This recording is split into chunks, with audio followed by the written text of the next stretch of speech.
오늘 제가 어디 갔다 왔습니까? 조지호 경찰청장 파면 선고하는 데 있었습니다. 헌법재판소장님은 이렇게 말씀하셨어요. 헌법소의 사명은 대통령한테만 있는 것이 아니다. 아무리 대통령의 지시를 받았다고 해도 경찰청장은 위헌 위법성을 인식할 수 있었다. 왜? 하급 군인들도 소극적 저항을 했고 시민들도 거리에 쏟아져 나왔기 때문에 누구나 그 당시 위급하고 위헌 위법이라는 걸 알 수 있었다라고 명시를 했습니다. 조지호 경찰청장이 법률 공부를 더 많이 했겠습니까? 아니면 박성재 법무부 장관이 더 법률 공부를 많이 했겠습니까? 법무부 장관이 누가 더 법률 지식이 높을까요? 경찰보다 법무부 장관이 더 많이 알고 있습니다. 맞습니다. 그러면 국무총리는 어때야 될까요? 국정을 통할하니까 훨씬 많이 알고 있어야 되겠죠? 그런데 국무총리에 대한 영장 기각하면서 박성재 영장 2번이나 기각하면서 위법성 인식이 있었는지 여부 다툼의 여지가 있다 이런 이유로 기각하시고 국민을 깜짝 놀라게 만드시고 그런데 이거 애교 하나로 피해가려 하십니까? 이걸로 사법 정의가 회복되겠습니까? 이걸로 또 한 1년 끄시면 국민 다 기억을 못하겠네요. 특검도 끝났고 그때를 기다리시는 겁니까? 그 다음에 대법원 올라가면 어떻게 하실 건데요? 위법성 여부에 대해서 다툼이 있다라는 원심의 판단은 일리가 있고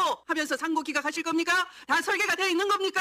헌정질서 파괴 범죄인 내란 외환이 성공했더라면 헌법과 법률 집행은 심각하게 왜곡됐을 것입니다. 그런데 평상시 법질서의 평온이 유지되는 상황 국민이 만들어낸 겁니다. 그걸 전제로 한 절차로는 사법정의의 회복이 여의치 않은 경우 바로 이 경우입니다. 그래서 사법권의 본질적 권한을 침해하지 않는 한 가용한 차선의 입법적 보완 방법을 강구하는 것이 입법 자유권이고 국민이 명령한 것입니다. 그런데 위헌이라고요? 위헌성에 여전히 남아있다고요? 어떻게 그렇게 말씀하실 수 있습니까?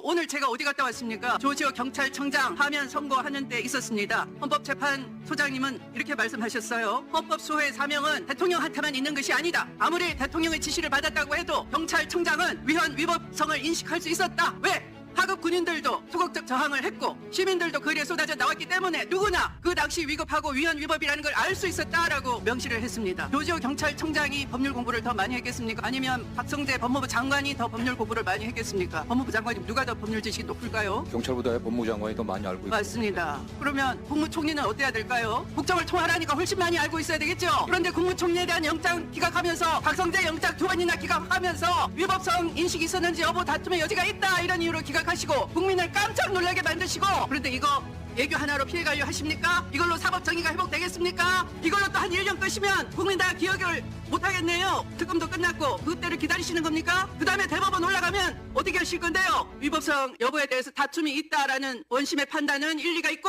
하면서 상고 기각하실 겁니까? 다 설계가 되어 있는 겁니까?